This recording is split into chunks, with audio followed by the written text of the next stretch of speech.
continuar ahora con Mesa Redonda sobre la temática Panorama del reaseguro en América Latina con reaseguradoras y un broker de reaseguro.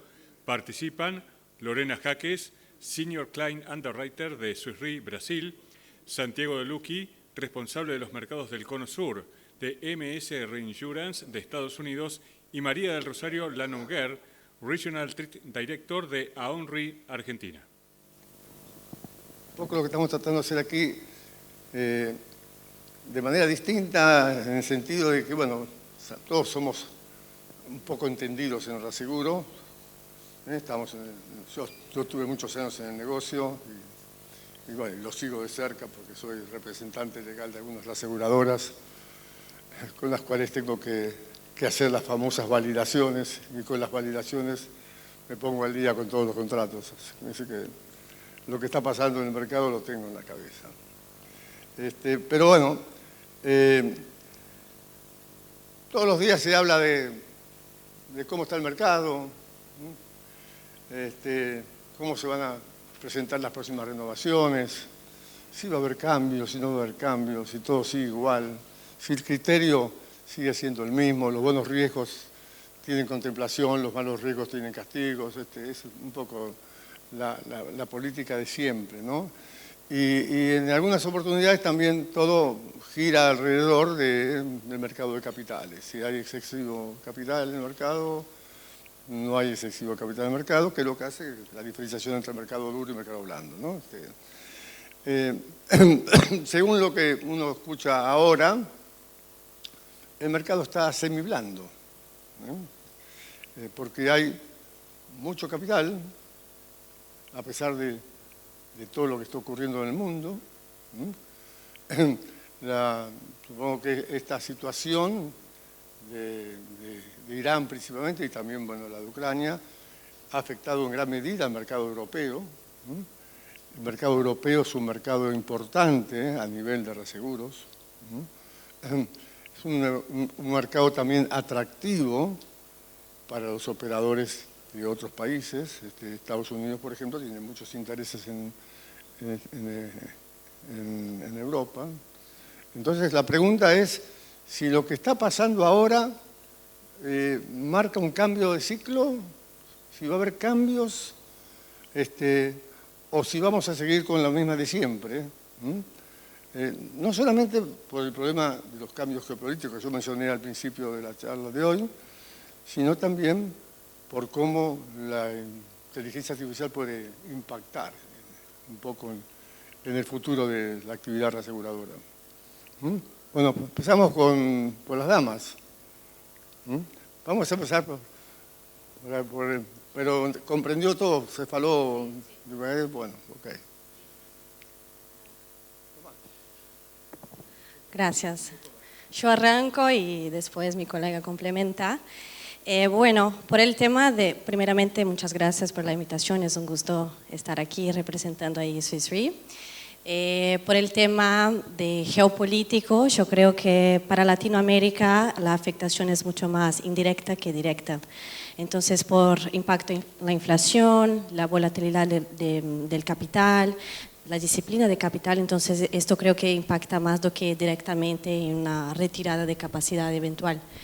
Y un poco de las renovaciones, creemos que va a ser cada vez más técnica, con más conocimiento de riesgo, y si es blando o no, yo creo que no es binario, nada en nuestro mercado es binario, creo que depende de la línea de negocio, del país, si hay exposición catastrófica. Entonces yo creo que el escenario blando y duro se pueden coexistir en el mismo momento. Entonces creo que más o menos esto de mi lado. Bueno, complementando un poco lo que dijo Lore, sí es cierto lo que dice.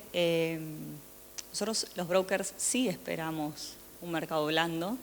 Les dije a los dos reaseguradores que iba a arrancar la charla diciendo eso. No, pero realmente depende de cada país, del contexto de cada país, de los eventos que hubieron y los siniestros, obviamente, de cada país y de cada compañía.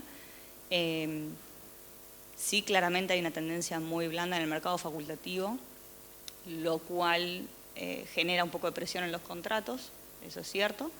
Y Así que ahí estamos enfrentando ya las primeras rondas y conversaciones de renovación.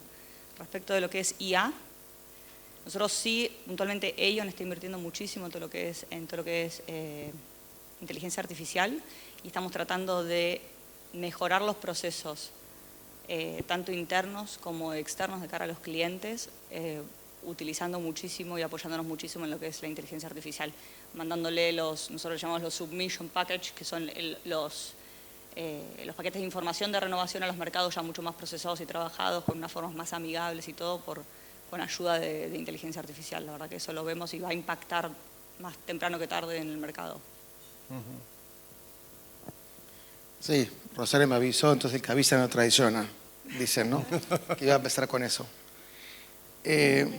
Sí, más que mercado blando, mercado duro, no me gusta. Insuficiente o suficiente mercado de tasas. El mercado global, evidentemente, ha mostrado un ablandamiento en condiciones, pero también hay que ver en qué mercados y de qué viene ese mercado. Sobre todo mercado americano, en los últimos 3-4 años ha tenido una suba de precios importante después del último huracán que pasó por la Florida hace 3 años, que coincidió con el endulzamiento del mercado. No había capacidad tampoco de retro, obviamente eso en cascada se fue hacia el mercado reasegurador. Latinoamérica no tuvo ese incremento de precio que sí tuvo en mercados americanos y europeos, ha tenido un comportamiento bastante estable. Latinoamérica es muy grande, Sudamérica también. Coincido con lo que dice Lorena y Rosario, que depende mucho de negocio y país. Creo que Argentina viene de 2 años en contratos no tan buenos, no tan positivos, por eventos de naturaleza y de no naturaleza, lo cual obviamente tenemos algunos contratos que evidentemente han sufrido pérdidas. Nosotros en MSRI cotizamos hace 10 años en el mercado argentino, hemos sido bastante estables y lo vamos a seguir haciendo, obviamente teniendo en cuenta la performance de los contratos. Sé que por ahí hay una expectativa por lo que se lee, por lo que los grandes titulares, pero a veces hay que un poco aterrizar esos titulares al contexto local.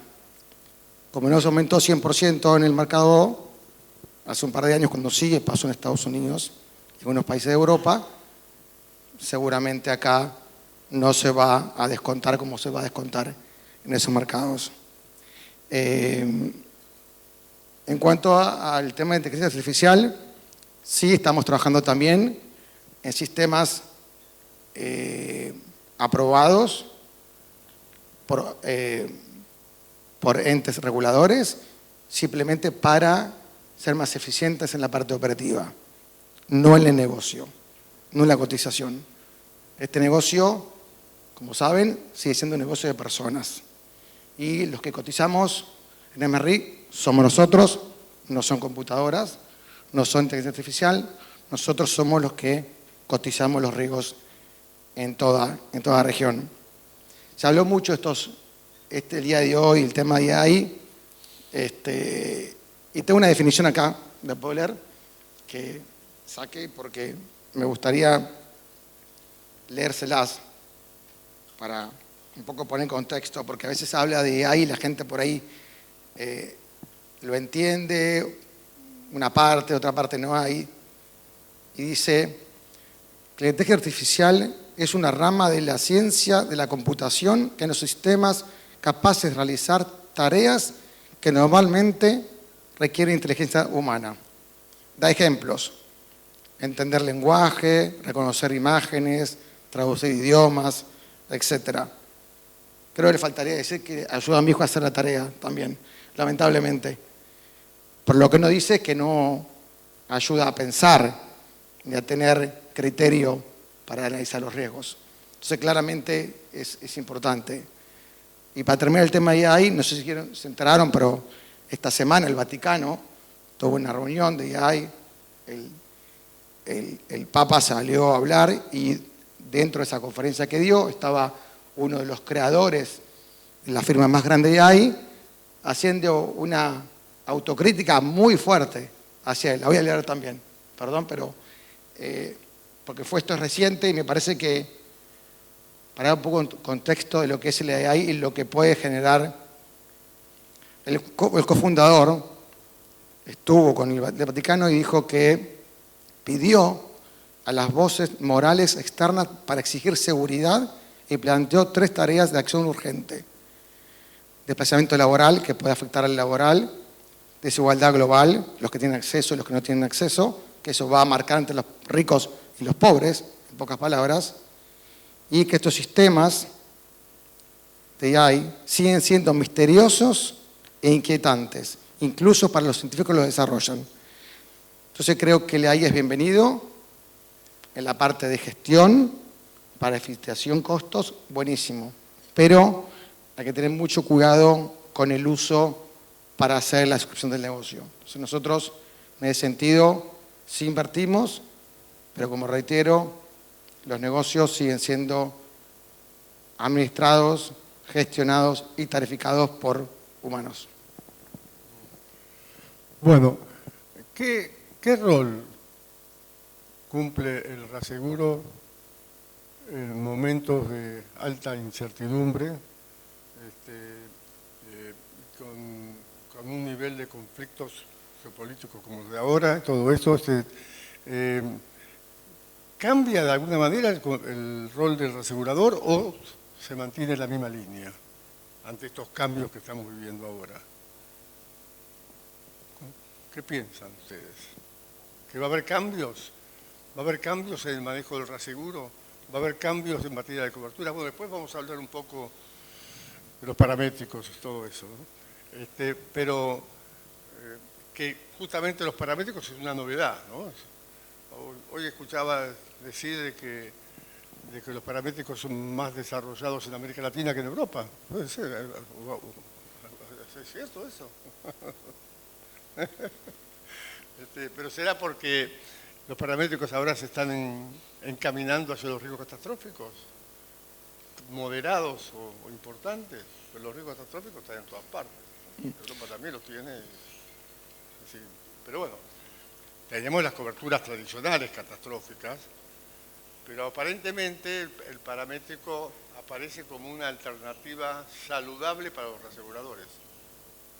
Sí, cambios, la verdad que en el negocio tradicional no observamos en el mediano o corto plazo. Evidentemente, hoy lo dijo Luciano, el tema de los paramétricos, realmente la región ha sido más por ahí, más estar a la vanguardia y a la innovación que el resto de los continentes. Obviamente, Latinoamérica junto con India, países emergentes, siempre como que se busca un poco más de opciones desde el mercado de reaseguro. En cuanto al tema paramétrico, creo que eso está el tema de los estructurados también, que sí, realmente hay un poquito más por lo menos de demanda, negocios estructurados, que empezó principalmente por negocios catastróficos, a ser multi-years, y ahora se ha transformado también un poquito más en esquemas también de exceso de pérdida, en negocios no catastróficos, negocios de stop loss también. Digo, hay opciones también para un poco, durante el mercado, sobre todo el mercado duro, o hace un par de años, más fuerte en cuanto a condiciones, las cedentes aseguraban un costo por ahí, más a largo plazo. Hoy, con el mercado por ahí, algunos mercados, la tendencia por ahí, más estabilidad, por ahí puede cambiar un cambio de cuanto a la forma de multi-years, hacerlo un poco más corto. Lo que es el negocio tradicional, la verdad no le vemos mucho cambio. Creo que el componente externo geopolítico obviamente es relevante, siempre hay que tenerlo en cuenta, y hoy las guerras son diferentes de lo que eran antes, ¿no? Hoy las guerras son, diría que más a veces psicológicas o de estrategia, que obviamente tienen impacto sobre todo en los costos, en la inflación, que eso obviamente va amarrado a la performance y a las condiciones del negocio de seguros. Las pérdidas están poco identificadas en alguna línea de negocio en particular, puede ser el negocio marítimo, transportes, una que otra línea de negocio más afectado. Y lo que sí, evidentemente va a traer un estancamiento de algunas economías, que eso indirectamente va a afectar el negocio de seguros y reaseguros. Realmente el promedio, hoy lo comentaban también, cuando el PBI crece, el reaseguro crece 2-3% por arriba del PBI, y el PBI baja, evidentemente ese crecimiento va a bajar. Entonces, obviamente, las primas se van a contraer en algunos mercados. Pero bueno, la volatilidad siempre está, el agente externo siempre está, y no hay que irse muy lejos para ver lo que pasa en otras partes del mundo, ¿no? Nosotros tarificamos la región de acuerdo a la profundidad de la región. Y bueno, hoy evidentemente Bolivia, como comentaba Santiago, el colega, está pasando por un tema de revuelta social, los ha tenido Argentina en su momento, Chile en su momento. Entonces, hay agentes más cercanos a nosotros que lo que puede pasar en la otra parte del mundo, que evidentemente tiene un impacto, pero le diría que para el mercado local en menor medida que lo que pasa en el mercado de cada uno de los países. Bueno, no le dejaste nada al resto. Pero, ¿qué? Muy bueno. ¿Te querés? No, solo un complemento para la parte de paramétrico. Yo creo que así como Santi habló, para el reaseguro tradicional no esperamos grandes cambios, pero el paramétrico y las soluciones de capital sirven más como un complemento. Entonces, ayuda en la liquidez o algún tipo de riesgo que el contrato de reaseguro tradicional no lo cubre. Entonces, no veo como un sustituto del producto tradicional. Entonces, más como un complemento ahí. En algunos países se ha desarrollado, pero en otros no. Es decir, en Argentina, por ejemplo, el paramétrico está prácticamente paralizado. Algunos establecen de que también tiene que haber una normativa que autorice el seguro paramétrico, porque sale dentro de los cánones naturales de las coberturas de transferencia de riesgo, porque tiene una modalidad diferente en el funcionamiento, ¿no? Pero el tema es justamente qué debemos hacer para que esos riesgos sean aceptados por las autoridades de control, porque una cosa es el reaseguro, otra cosa es el seguro. Para tener un seguro paramétrico tiene que haber un seguro paramétrico, y para hacer un seguro paramétrico tiene que haber un seguro paramétrico. Es decir, las cosas van a los lados, ¿no? Bueno, ahí hay que, digamos, podemos diferenciar un poco. Las compañías de seguros no necesariamente necesitan ofrecer seguros paramétricos para tener una cobertura de reaseguros paramétrica. Muchas veces lo que decía Lore es que el reaseguro paramétrico complementa una cobertura tradicional. Entonces, muchas veces, y lo que estamos viendo más en América Latina, son complementos a estructuras tradicionales más que sustitutos. Y con eso, en realidad es una cobertura adicional que tiene la compañía y no una cobertura trasladable al cliente final.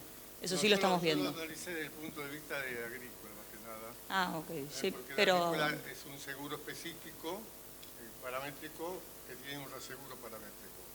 Es decir, en esos casos. Ahora, cuando hablamos de catastróficos, donde englobamos toda una cobertura, ahí sí tienes razón totalmente, no está atada una cosa a la otra. Son seguros normales que tienen una cobertura de reaseguro paramétrica. Bueno, muy bien. Este es un tema que da para largo. Esperemos que se desarrolle porque realmente genera varias soluciones, ¿no? Por ejemplo, en primer lugar, que abarata costos, ¿no? Es un punto fundamental. Abarata costos de liquidación de siniestros, porque los ajustes son rápidos y automáticos. O sea, tiene una serie de beneficios en el manejo del costo del seguro y, bueno, para el reasegurador justamente. Los que no quieren son algunos asegurados y no quieren las compañías de seguros tampoco, porque los asegurados tampoco lo quieren. Esto es un deseo ferviente de los reaseguradores, Y bueno, tenemos que, los aseguradores tienen que convencer a las compañías de seguros, que las compañías de seguros convenzan a sus asegurados de que pueden tener una cobertura interesante con un reaseguro paramétrico. Bueno, vamos a otros temas. Recién hablaste un poco de los estructurados, que es una modalidad que está empezando a generarse. Yo hasta ahora en Argentina no vi muchos estructurados. ¿Cómo viene ese tema? ¿Cómo está avanzando el tema de los reaseguros estructurados, que es una modalidad híbrida, yo digo híbrida porque tiene un poco de todo, que puede ser interesante para las compañías de seguros? Hoy, donde las necesidades de auxilios al capital y todo esto pueden tener una consideración importante por el lado de los estructurados. A ver, ¿cómo ven el tema ese? A ver, nosotros hemos visto y tenemos bastantes contratos estructurados, tanto en Argentina como en la región. Es muy amplio también, ¿no?, decir estructurados, porque tiene muchas formas, ¿no? Entonces, también hay que entender, creo que es un proceso donde las compañías tienen que entender la cobertura para poder tomar la decisión de cambiar de una estructura tradicional a una cobertura estructurada. Creemos que en muchos sentidos a veces genera muchísima estabilidad en las relaciones y en las proyecciones, porque no es lo mismo tener un contrato de un año que a 3, te permite planear otro tipo de estrategias, eso por hablar de un multianual. Y creo que hoy hay mercado, o sea, hoy la mayoría de los aseguradores ya están ofreciéndolo o cotizándolo activamente, y creo que es algo que se viene como una solución. ¿La transferencia de riesgo es genuina y completa? La transferencia de riesgo es genuina, si no, no hay contrato. Vamos, si no pasa en nosotros desde Ion tenemos nuestro propio índice de transferencia de riesgo, digamos, y lo medimos en cada solución que planteamos al cliente. Tratamos de que ese índice de activo, ¿no?, o sea, que haya transferencia de riesgo siempre en cada uno de los casos. Bueno, sí, la pregunta que tengo aquí es si cambió la percepción del riesgo a nivel mundial después de estos últimos conflictos. Estamos en la misma, con algunos riesgos quizás, ¿no? Yo creo que ahí los dejo a los aseguradores, por ahí saben un poco más. Yo creo que depende de la línea de negocio. No es lo mismo un marine que un property. En Argentina un property no se ve afectado en lo más mínimo por la guerra. Los contratos de marine creo que sí, y los contratos de aeronavegación, por ejemplo, creo que también. Pero igual estamos muy lejos, ¿no? América Latina. Muy claro. Pero... No, sí. Como comenté antes, creo que antes de llegar a eso, que obviamente afecta, como dije anteriormente, a los posibles crecimientos de las economías, hay muchas cosas en el medio que afectan los mercados locales antes de llegar a ese gran evento, de alguna manera que por ahí tienen una prioridad al momento de analizar cada uno de los programas. Evidentemente las líneas como transporte, la más afectada claramente, y bueno, eso va a traer consigo obviamente el tema de los commodities, el tema de la energía, el tema del aumento del petróleo, todo parte de un gran evento y bueno, en cascada obviamente va a afectar a unos mercados más que a otros, ¿no? Y bueno, creo que se tiene en cuenta, como se tienen otras variables, al momento de cotizar los contratos. No, yo creo que como hablamos en principio es algo para nuestra región mucho más indirecta, realmente en el impacto de inflación y todo, pero que afecta efectivamente nuestra actividad. Yo creo que, como Rod dice, estamos bastante lejos ahí. Bueno, estaba pensando en lo que viene. 20% de descuento, todas las cotizaciones. Bueno, ahí apuntaba. ¿A qué se debe eso? ¿A qué se debe eso? Hablamos de exceso de capitales, pero no hablamos también de... Ustedes son dos aseguradoras tradicionales, pero hay una proliferación muy importante de reaseguradoras en los últimos tiempos. Aquí en América Latina también. ¿Esto genera alguna competencia o no? ¿Una qué, perdón? Una generación de muchas reaseguradoras nuevas en el mercado. ¿Eso influye, digamos, en esta situación o no? A ver, ¿puede influir que haya más reaseguradores? Sí, no creo que un Swiss Re o un MS Re se deje presionar por un reasegurador que acaba de iniciar operaciones, digamos. Sí creemos que los reaseguradores han tenido, y ustedes me corrigen, excelentes resultados en los últimos años, a pesar de los eventos catastróficos que se han venido sufriendo en la región. Principalmente yo creo que es eso lo que está haciendo presión a la baja en Argentina no se ve tanto, pero realmente en algunos países de la región sí, vemos descuentos importantes en algunas líneas. Yo creo que es eso, y no que haya más reaseguradores. Obviamente el exceso de capital está generando nuevos mercados, pero yo creo que es que el buen resultado del mercado en general, sin puntualizar en cada país, obviamente cada país es particular, es lo que está generando quizás una mayor competencia. Pero es... No, coincido. Hay una gran diferenciación en reaseguradores. Creo que Javier lo decía hace un rato, Argentina, no voy a meter en política, no soy experto ni mucho menos, pero la macro ha cambiado, ¿no? Y evidentemente es un mercado que, por suerte, se ha vuelto atractivo nuevamente. Para algunos aseguradores que después estaban un poco más lejos del mercado o no estaban tan cerca. Creo que es un momento bueno para el mercado asegurador. Creo que las compañías van a tener más oferta, van a poder decidir mejor, van a poder, por ahí algunos, mejorar sus paneles en cuanto a calidad de aseguradores, claramente. Pero, por otro lado, tampoco creo que haya muchos mercados, y voy a entrar en Argentina únicamente, que coticen en el mercado argentino. Y es una gran diferencia. Somos pocos, los cuento con una mano, que cotizan activamente en el mercado argentino. Y eso creo que es una gran diferenciación, que las compañías lo consideran, lo tienen en cuenta y lo valoran, porque Argentina, como otros mercados, tiene un montón de variables que hay que considerar a la hora de hacer una cotización. Y nosotros, dentro de MSRI, hace 10 años que la política no ha cambiado. Hemos estado en momentos no tan buenos y hemos ido cotizando. Hemos estado en momentos buenos y cotizamos. Entonces creo que esa parte seguramente no se nota tanto el cambio. Sí va a haber muchos seguidores de mercados obviamente también respetables y de muy security, sin duda, que por ahí, por estar lejos del mercado, no son tan activos en la cotización, pero sí van a ser activos en la colocación. Y creo que eso ahí va a haber una diferenciación y bueno, nosotros apelamos a nuestra gestión, apelamos al compromiso de largo plazo que MSRI tiene con la región y bueno, seguramente eso será una diferenciación a la hora de las colocaciones de contratos de reaseguro, esta renovación. Bueno, Lorena tiene una pregunta muy interesante con respecto al tema del Protection Gap. Ah, sí.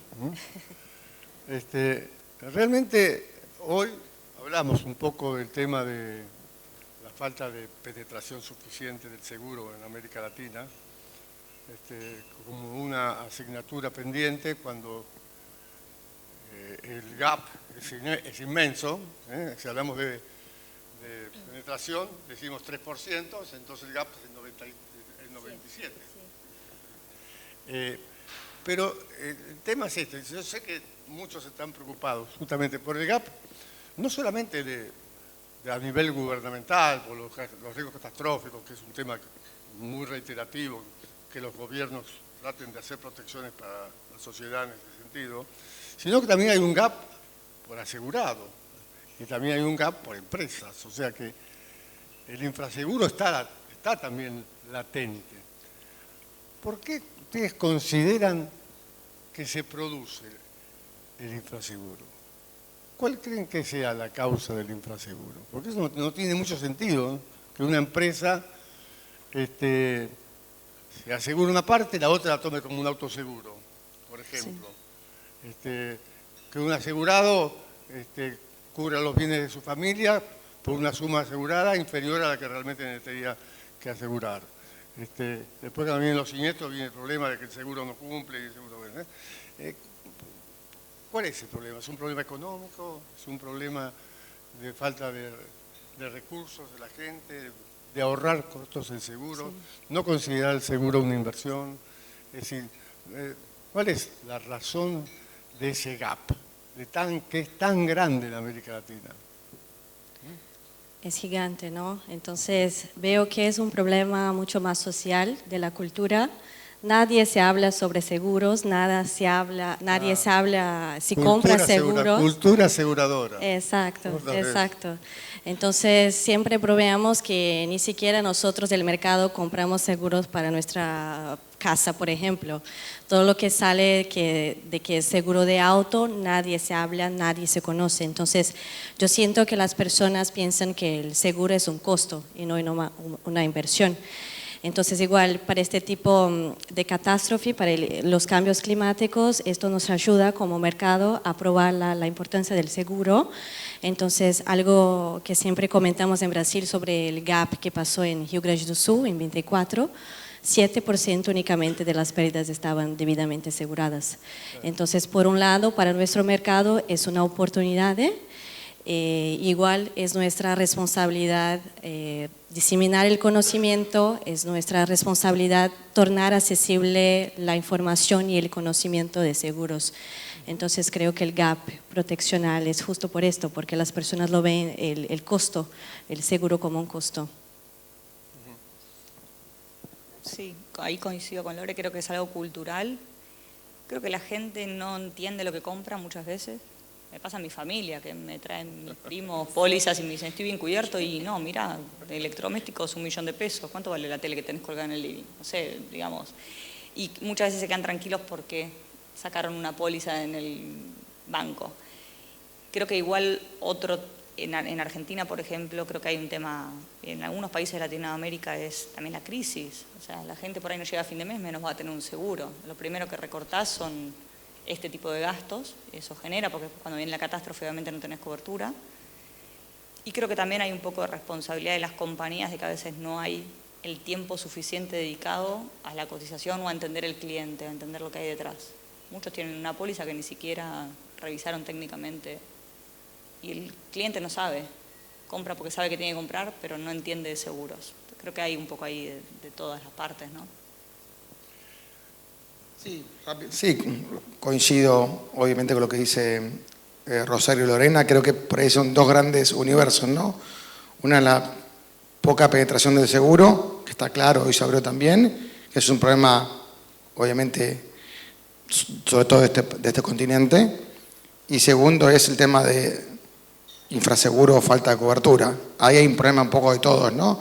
Un problema del productor, por ahí un asesoramiento correcto, el tema de ahorro del dueño de la compañía que quiere pagar menos de seguro, el tema de por ahí de acortar coberturas, obviamente por un ahorro, el tema de a veces los valores, mucha fluctuación en la moneda, hace también esos valores queden desactualizados muy rápido y no hay una política activa de ajustar sumas aseguradas.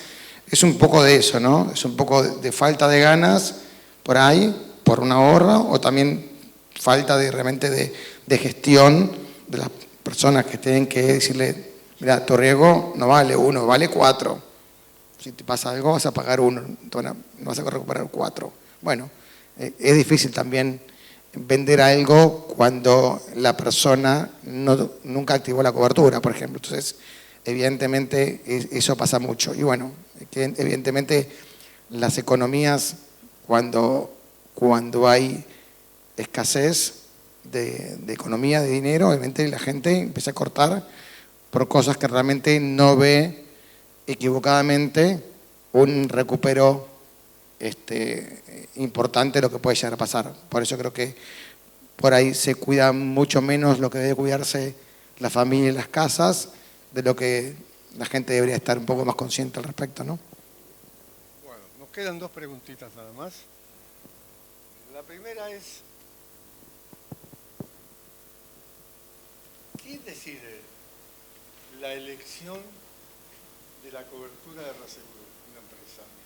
Si es proporcional o no es proporcional. ¿Es una decisión de la aseguradora o es una imposición del reasegurador? Qué picante que estás, Pedro, últimamente con las preguntas. Pero bueno, soy un entendido en la materia. Yo creo que puede haber de los dos casos. ahí nuestro rol como broker es asesorar. Sabemos que en automóviles, por ejemplo, la gran tendencia es no proporcional, ¿no? Pero, sin embargo, hubo momentos en que aparecieron reaseguradores que ofrecían coberturas proporcionales en unos esquemas muy especiales, ¿no? Por eso que, entonces ahí, me preguntaba justamente a eso, si esa decisión que es de las compañías de seguros, que toman a veces coberturas insuficientes, o es una imposición de los aseguradores que no le quieren dar otra cosa. No, esa decisión, justamente el caso que estás nombrando, me imagino que fue decisión de la compañía, obviamente, y consiguió a alguien que le dé la cobertura. Pero en general, a ver, y ahí, digamos, nuestro rol como broker y quizás uno de los principales brokers por lo menos del portafolio de Argentina, es nuestra función y nuestro deber asesorar al cliente en función de cuál es la mejor estructura para su cartera, para su balance, para los criterios que ellos quieren cuidar digamos, o proteger de sus balances financieros, es cuál estructura se adecua mejor a esos objetivos, y después es decirle, bueno, pero esto tiene o no un riesgo de colocación, digo, esto se consigue, esto no se consigue. Siempre bajo los esquemas de lo que es función reaseguro, ¿no? Que haya transferencia de riesgo, que haya percepción del riesgo, que haya, bueno, digamos, la cobertura suficiente para la compañía. Después la decisión la toma la compañía, digo, la compañía puede decirme, no me importa, yo quiero ir por esta estructura, bueno, vamos a esta estructura, yo voy a acompañar a mi cliente. Mirá que lo que estás comprando no es suficiente, bueno, pero es mi decisión, ok. Mirá que estás comprando de más, bueno, no importa, quiero estar sobreprotegido. La decisión siempre es del cliente. Sí, ha habido casos extremos donde el mercado reasegurador te dice, no hay más contrato proporcional para X riesgo. Bueno, ahí sí, dentro de eso se hace un esquema mixto o un esquema de transición a otro tipo de contrato. Yo creo que la decisión la toma el cliente, ¿no? No sé si... No, coincido, pero tiene que... de la visión de reaseguradora, comento que la transparencia con la comunicación con el broker es esencial, porque de nuestro lado también hay apetitos distintos, tanto de estructura cuanto de línea de negocio, entonces esta comunicación en el momento de la negociación es fundamental, pero imagino que de hecho la decisión final es del cliente. ¿Vos impusiste estructura? Los costos nada más imponen los reaseguradores. No, sí, coincido. Creo claramente la decisión es de la cedente, mirando su balance, su capital, su exposición a riesgo. Obviamente el rol del corredor es fundamental en este caso, sobre todo en compañías que por ahí no tienen tanto su departamento de reaseguro desarrollado y quieren un poco explorar oportunidades. En ese caso el reasegurador generalmente está más a la expectativa.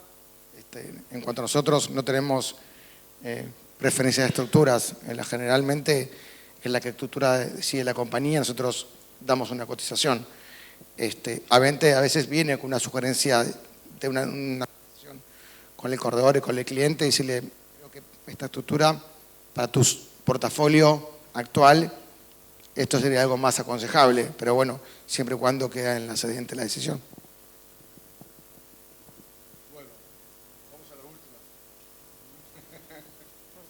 Bueno, ¿qué riesgos vislumbra que tiene mayor potencial en los tiempos que vienen? Por ejemplo, opinan de transporte, opinan, bueno, de CyberRisk, ya que no quiero hablar de este tema, pero bueno, la pregunta va a ser, ustedes, ¿cómo ven los riesgos del futuro? ¿Qué riesgos piensa que vamos a tener en el futuro y que tenemos que analizar cómo los vamos a asegurar y a reasegurar, ¿no? Mira. Yo creo que hay que separar futuro y no futuro. Hoy hay un riesgo CAT importante y quizás no conocido, que por lo menos para algunos países de América Latina es en lo que Ion por ahí está trabajando muchísimo. Hoy cuando uno va a modelar las carteras de Argentina no tenemos un modelo que adecue o que encuentre la aproximación de pérdidas lo más real posible a los eventos que podemos llegar a tener. Entonces creo que es un riesgo que está súper latente y después de los últimos eventos que sufrimos está mucho más consciente. Y sí, después obviamente hay riesgos que están latentes y a la expectativa y que todavía no hay tanta conciencia aseguradora. Cyber es uno de ellos. Marín, si no te metes. Los riesgos potenciales, digamos, como desarrollo de una infraestructura y todo. Bueno, perdón. No se hablaba también de nuevos riesgos grandes riesgos. Por ejemplo, yo hoy hice un comentario sobre los riesgos de transporte, ¿no? Que realmente para mí tienen un potencial extraordinario. Históricamente, los seguros más importantes eran los de incendio y los de transportes. Antes de que creciera automóviles, antes de que creciera la civil, antes de que creciera todo. Hablo de hace 50 años atrás. Los riesgos número 1 era el incendio y el número 2 era transportes. Yo trabajé en el INDER, en una época como reasegurador, y esos eran los rasgos más importantes, como también vida, por supuesto. Vida estaba por ahí también, importante, y los demás. Automóviles viene después, porque automóviles tiene un crecimiento importante después de la década del 60, 70. Y bueno, y el riesgo del trabajo, sí, estaban los riesgos del trabajo, con el seguro de riesgo del trabajo, pero que eran de poco volumen, no tenían gran incidencia. Pero yo veo que ahora, por ejemplo, el seguro de incendios está muy diversificado ahora, porque aparecen varias pólizas en la comunidad familiar, integrales de comercio. Ya el específico de incendio es limitado, pero es limitado.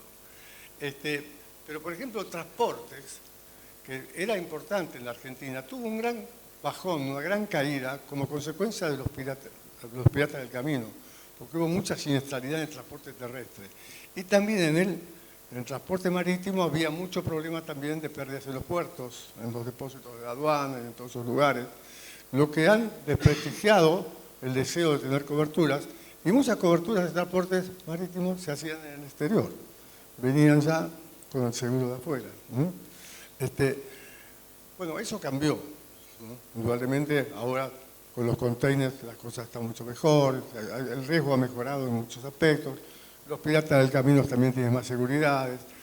Justamente, una de las razones por las cuales se dejó de asegurar los transportes terrestres fue porque los costos de seguridad que se exijaban eran más altos que el seguro. Entonces, si yo estoy invirtiendo un montón de plata por seguridad para que no tenga siniestros, ahí viene por qué voy a hacer el seguro. Si el seguro es muy barato, lo puedo hacer. Si el seguro no es muy barato, no lo hago. O sea, la inversión en prevención y en seguridad tiene un efecto de reducción de costos. Eso es una realidad. Bueno, hoy en transportes, todo pasa por el transporte marítimo, aéreo inclusive, y terrestre, todo. Agrícola, los granos van por terrestre. El petróleo ahora va todo por cisternas a todos lados.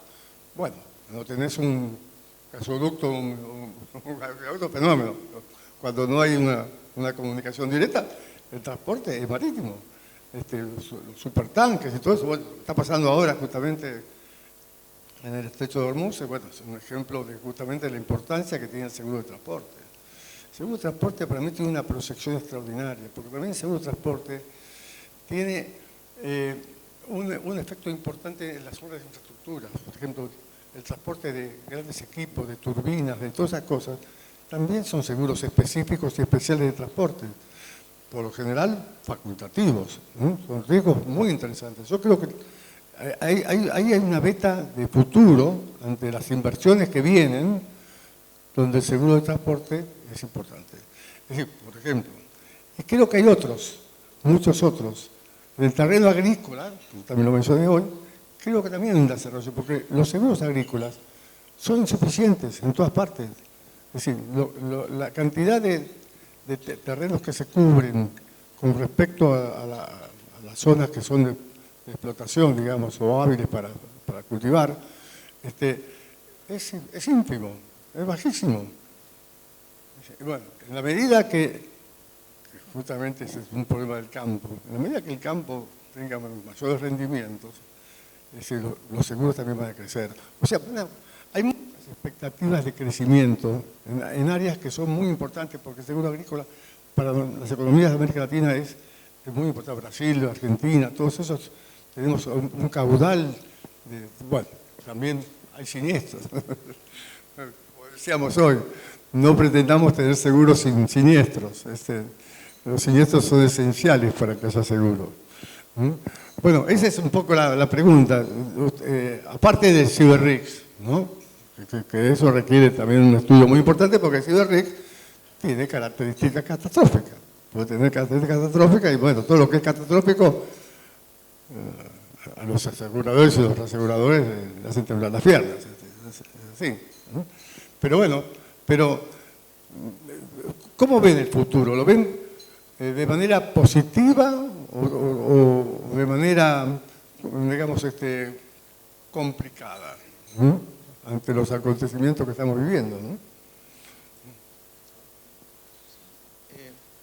Sí, creo que un poco lo comentaste, Pedro, del tema de transporte y riesgos grandes. Evidentemente hay que separar un poco los mercados, ¿no? Creo que el mercado argentino, con el proyecto de gobierno, que si hay continuidad, seguramente venga una inversión público-privada. Obviamente todos estos polos de tema minería, energía, evidentemente van a traer consigo riesgos mucho más grandes o agravados, y obviamente el tema de transporte va a ser fundamental. Obviamente el tema de cómo transportar el litio es un tema también importante, de que no es fácil a veces su transporte, están por ahí niveles de mucha altura, no hay infraestructura alrededor de acceder a ese mineral, etc. Entonces eso obviamente va a traer consigo un desarrollo en la industria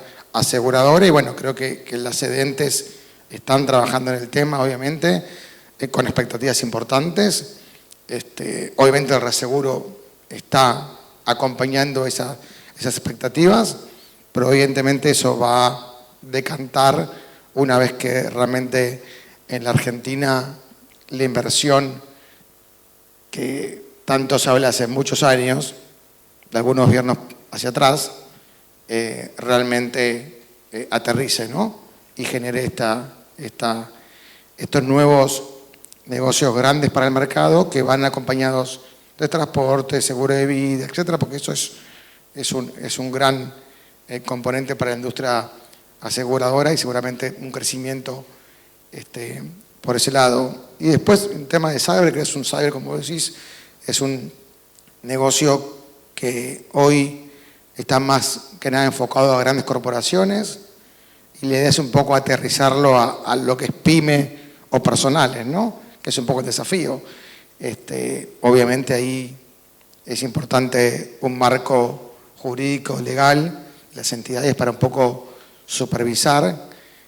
Evidentemente el tema de la inteligencia artificial obviamente va a traer consigo el tema de cyber mucho más que antes, y bueno, será cuestión de que se pueda aterrizar esos seguros más a la pequeña pyme o al personal, más que dedicado a las grandes cuentas, sobre todo multinacionales, que tienen esos riesgos de cyber, ¿no? Creo que es un poco por ahí pasan las expectativas de crecimiento, pero volviendo a tu pregunta, creo que las expectativas son buenas, creo que el ambiente está dado, el marco está dado para que se generen nuevos negocios, y bueno, evidentemente dentro de MSRI estamos un poco para acompañar ese desarrollo del negocio. Y para terminar, creo que Rosario lo comentó,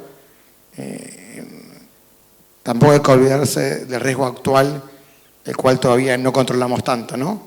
Porque a veces pensamos tanto en el futuro, pero el presente, evidentemente, la volatilidad que ha tenido el negocio, la frecuencia siniestral que ha tenido Argentina en cuanto a eventos catastróficos, y incluyo Brasil, incluyo Uruguay, incluyo Paraguay, evidentemente no hay que obviar esto, ¿no?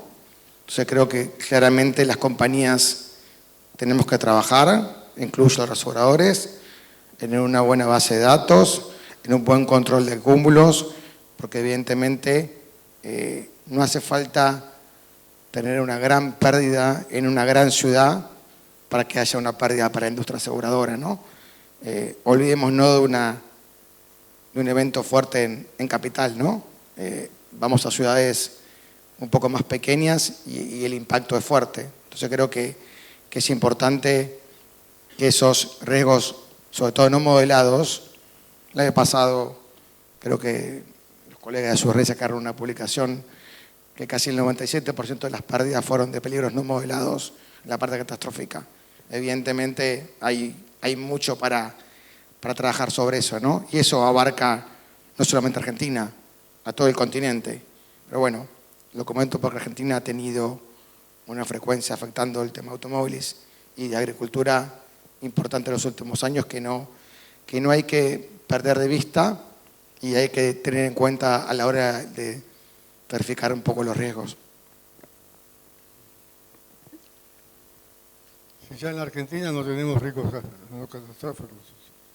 Antes se decía que en Argentina no había riesgos catastróficos. ¿No? Creo que ya no lo podemos decir eso. No, acá tampoco hay riesgo catastrófico. ¿Eh? Alguna tormenta. Acá tampoco hay riesgo catastrófico. ¿No? Alguna tormenta, Esas inundaciones son catastróficas. alguna mala situación, pero nada más. Estas inundaciones no son... Eso es lo que le vamos a decir al mercado. Bueno, trataremos de seguir que es un riesgo catastrófico. Yo decía antiguamente siempre que Argentina no tenía riesgos catastróficos por riesgos de naturaleza, digamos, funcionalmente, pero que teníamos riesgos judiciales catastróficos, que no los tenían otros países. O sea que había una situación distinta. No teníamos catastróficos, pero teníamos catástrofes por el lado judicial. Cosa que no ocurre en los más países de América Latina. Eso creo que en ese sentido tenemos un liderazgo también. Bueno, les agradezco muchísimo. O sea que tenemos reaseguro para rato, no va a tener problemas para cualquier desarrollo y emprendimiento. Los mercados están relativamente satisfactorios para todos los países de América Latina. Y esperemos que todos podamos cumplir para que el negocio del seguro crezca a nivel continental. Muchas gracias.